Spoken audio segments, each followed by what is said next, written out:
dangerous misinformation. Yeah.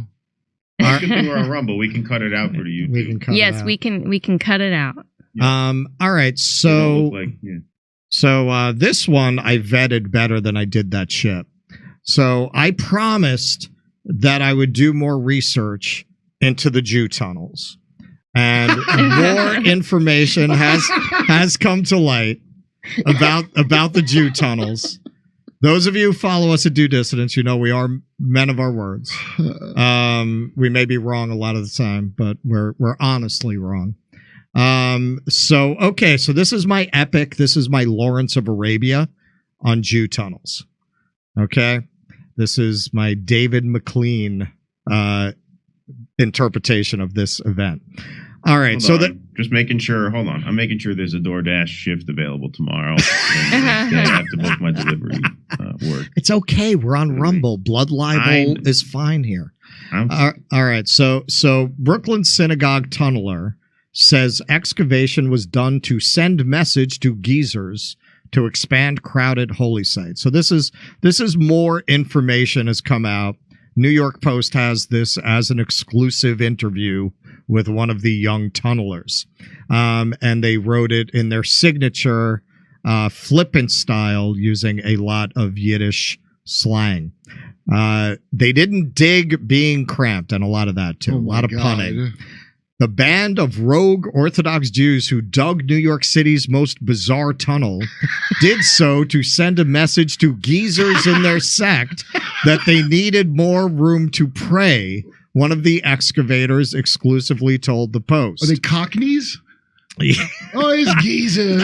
These old geezers won't let us in the mikvah. Gotta expand, by the way, program note, a lot of people pointed out that there are mikvahs for men. I did not know that. I told you it kicked me out of Hebrew school when I was 9. I didn't get to that part. So a male mikvah is for before the high holy days, and sometimes before sex, which I'm sure wash your balls. Women appreciate. I mean, that's good. That's a considerate ritual. I think you should use your own religious apparatus rituals go. They have a lufta in there. And make it all nice and smooth.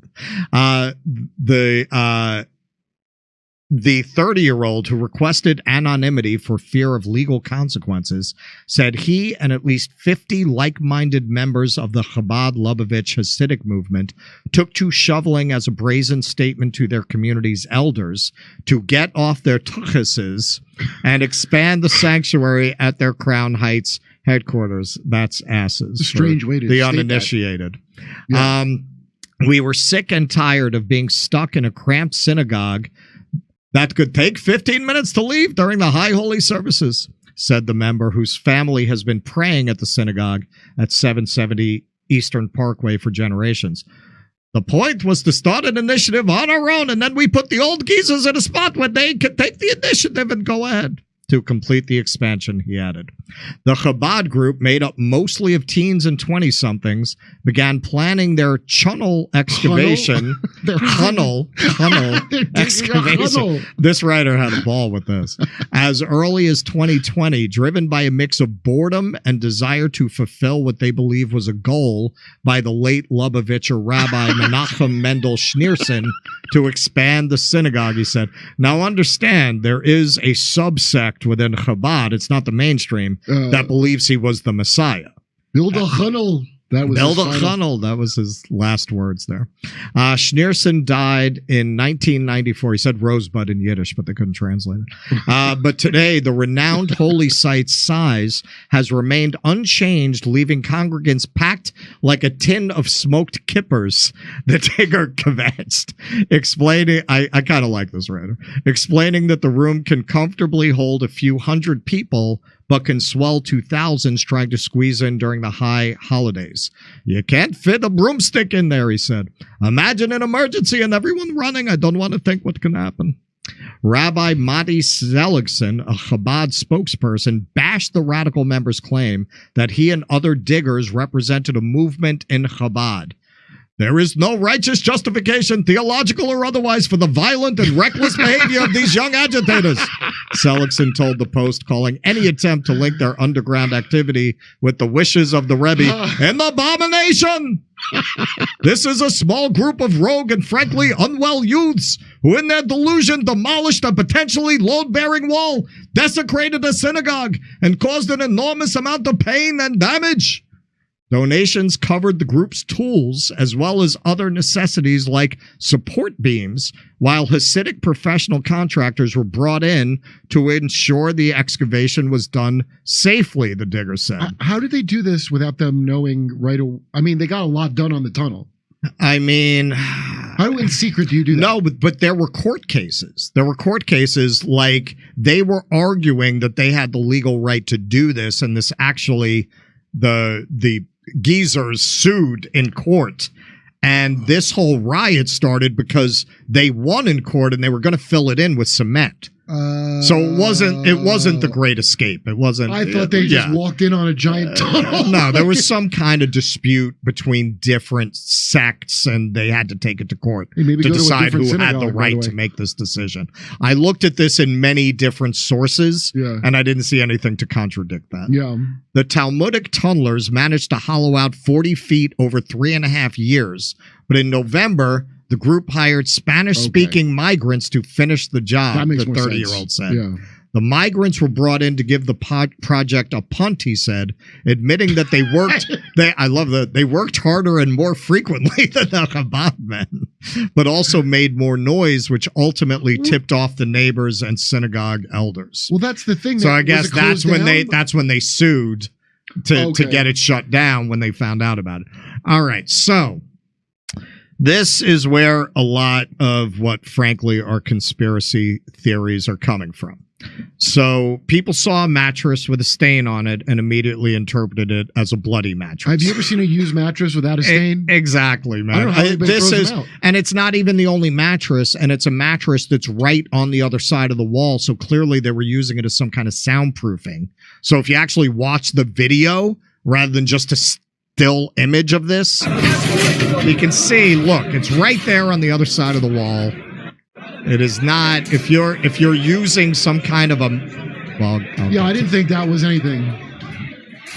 Look, they got another one there. All right, if you're using these mattresses to molest kids, you're probably not going to have it right on the other side of the wall where anybody can hear what you're doing. That's not enough. I mean, I've never seen an old mattress that look like, I've never said, hey, pick up people take couches, and you shouldn't do that. Well, yeah, people immediately a mattress, you don't do that. You know, it makes a good story. So the other thing people got into was this high chair. Okay, so first of all, this, from what I can see, this is not even the tunnels. This is the basement. Look at the tiles. They're not going to be tiling these tunnels. So they got shit in a basement. Right. Do you see a bunch of high chairs lined up like they're running some kind of an assembly line here? With chains on them? Yeah, right. They got a fucking broken high chair in a basement. Like, it's not, you know, but people saw that. They saw the mattress and, oh my God, it's... Okay, so something that a lot of people will direct you to who are going to make this connection is this article. Oh, right. This is from Vice in 2013, the child rape assembly line. Rabbi Nachum Rosenberg, who is 63 with a long gray beard, recently sat down with me to explain what he described as a child rape assembly line among sects of fundamentalist Jews. Okay, so something, and a lot of people mentioned the redacted piece, which I don't feel they were being deceptive. I feel they were ignorant. Right. So, look, what this deals with are the Satmar Hasids. It's a completely different sect. Not only are they a completely different sect, they hate each other. Why? Because the Satmars, they're like the Amish. Basically, they just want to be unto themselves. Buttons are technology. They don't. English. They're not the ones you see drive. Well, not in that sense, but they keep to themselves. They don't do any outreach. They're not interested. If you don't practice like them, you're not Jewish. Right. That's it. They're on their own. Right. They're not the ones you see driving around with the mitzvah tank trying to get Jews to pray. That's the Chabad. Cars for Kids is Chabad, is it not? What's that? Cars for Kids. Remember? 1-877 Cars for Kids. Yeah. I didn't even know that. I'm pretty sure. It's out of Lakewood, New Jersey. Yeah. Okay, so this article is about a completely different sect. So to say because of this, you're making a connection to that, that's like saying, well, this is a Lutheran church and this is a Methodist church, and I heard this about the Lutheran church, so that must be the case of the Methodist church because they're both Protestants, right? It's completely different, separate sects. And I don't doubt the stories that are being told in this article. I'm not questioning it. Related to the mattress it's not related to this group at all. All right. So without all that, without the tunnels, every insular group where nobody's looking in, and I'm getting to that. Yeah. Okay. So, I looked at a lot of comments, and a lot of these comments in regards to the first Jew tunnel thing, not most of them, but a lot of people definitely have some ignorant anti-Semitic ideas. I thought they were ninjas. You thought what? I thought they were literally ninjas. Yeah. Where they honed in on this idea, which is the blood libel idea that Jews rape children or they kidnap children. I thought they make them into matzah. That's the use the blood in the matzah. Yeah. But it's a variation on that. But it really calls to mind the saying, anti-Semitism is socialism for stupid people. Because when you look at the world,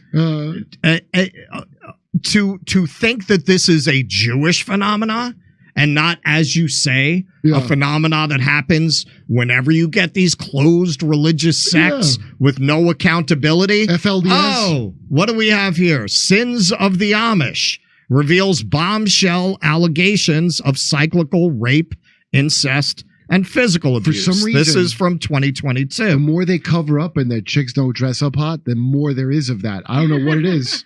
But there's some kind of a direct. Well, I think it's because wherever you see women dressed like this, you're looking at a very patriarchal culture where men have absolute power and women have very little voice. Well, there's also. Kate, you want to say something? I can see you're dying to get in this. No, do I want to say so? Of course not. What do you? Do I want to say something? You're staying out of this. When I was in art school in Philly, when I had a bunch of friends in Pennsylvania, so they all grew up with Pennsylvania, Amish, Pennsylvania Deutsch, right? Yeah. And they were into. There was a whole seedy underbelly, especially cocaine bus, any kind of drugs that help you build a barn fast. Yeah.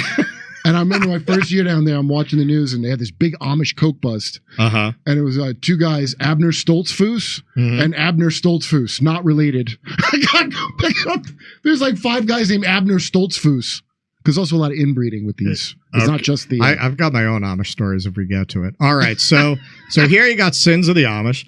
Oh, you probably heard about this. Have you heard about this? Catholic Church child sexual abuse? Oh. I bet you've heard about that. And last I heard, these folks are not Jewish. Maybe some descendants from the Inquisition who converted hundreds of years ago, but mostly not Jewish. Mostly not of Jewish descent. Maybe you've heard about this because a lot of people mention Jeffrey Epstein, who undoubtedly was running a pedophilic sex trafficking ring. But hey, last I heard, Belgian nobility, usually not Jewish. Belgium pedophilia scandal. Did authorities cover up its scope? Oh, England, generally not the home of the Jewish people, particularly in the royal family. Look up the Westminster dossier, which implicates a lot of MPs and British aristocracy who are associated with Margaret Thatcher of having a pedophile ring. And Jimmy Savile, 5 senior BBC employees who knew about sexual predators but did not act. The BBC, last I heard, not a Jewish organization.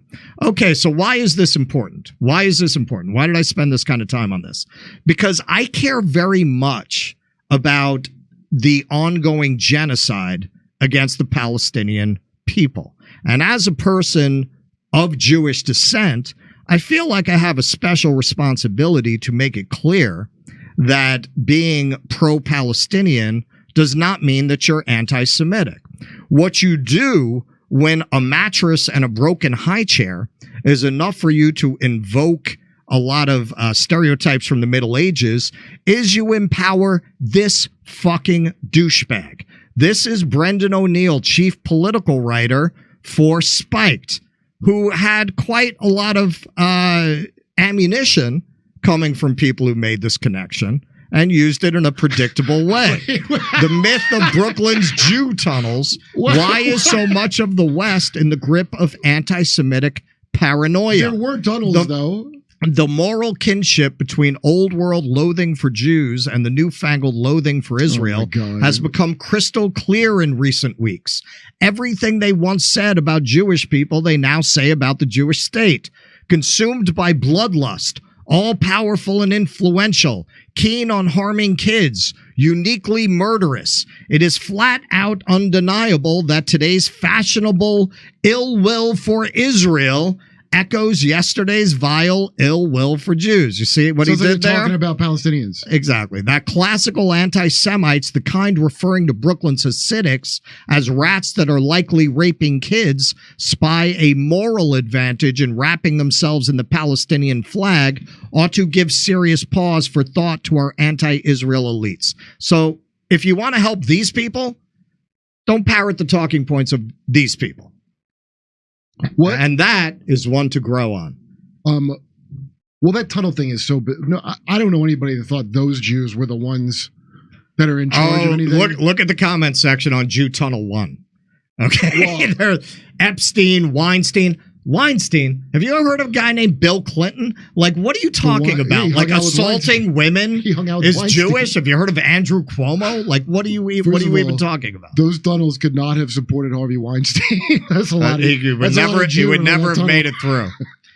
Keaton, you have anything to add? Jew Tunnel 1 was a big hit. Jew Tunnel 2 was going to be like the Tremors sequel, you know, with the tiny. They've evolved. With the tiny ones that walk above the ground. You don't think we're going to burn up the charts with Jew Tunnels 2? No, I think this is like a straight to DVD sequel. I think Jew Tunnel 1 was a big hit. That's actually of all the segments we did. Last I saw that was like $250,000 or something. Yeah, exactly. Wait, are you talking about your Mole Men documentary? My Mole Men one did very well. That was the most anti-Semitic thing I've ever seen. Jews coming out of the ground. Well, that's why. Mole Men. I bought myself a lot of credibility for the sequel with that one. Yeah, Jew Tunnel 1 had all the production value. I felt like Jew Tunnel 2 was more narrative driven. This was more of a think piece. Yeah, exactly. We blew the effects budget on Jew Tunnel 1. we had no more budget for the CGI in Jew Tunnel 2. So we had to take it in a different direction. These were just outtakes with someone talking. All right, Misha. Like The Sopranos season 4, you know. Was that the dream one? Is that the dream one? I hated that one. It was a dream, and that was the one where where he's selling patio furniture and that was the dream one. All right, Misha, to you. All right, unvaccinated guy. Maybe now that Jimmy made amends with Alex, Kerp can get Jimmy and Steph on Kill Tony. I think Tony boycotted Jimmy on behalf of his friend Alex. What? Or is he talking about Alex? Was Jimmy trying to get Tony on really bad? I've no unvaccinated guy. I have no idea. Joe Libretti, this didn't make the cut the other day. Actually, Joe, it did make the cut, but it didn't make the cut before we ended YouTube. So I did read it to Rumble. So you're probably not here again today, Joe. But here we go. This didn't make the cut the other day. FYI, Jimmy Carter never fired a shot. No war provocations of any kind. And again, Joe, thank you for the compliment. You were wonderful. I hope you made it over to Rumble and back to Russ.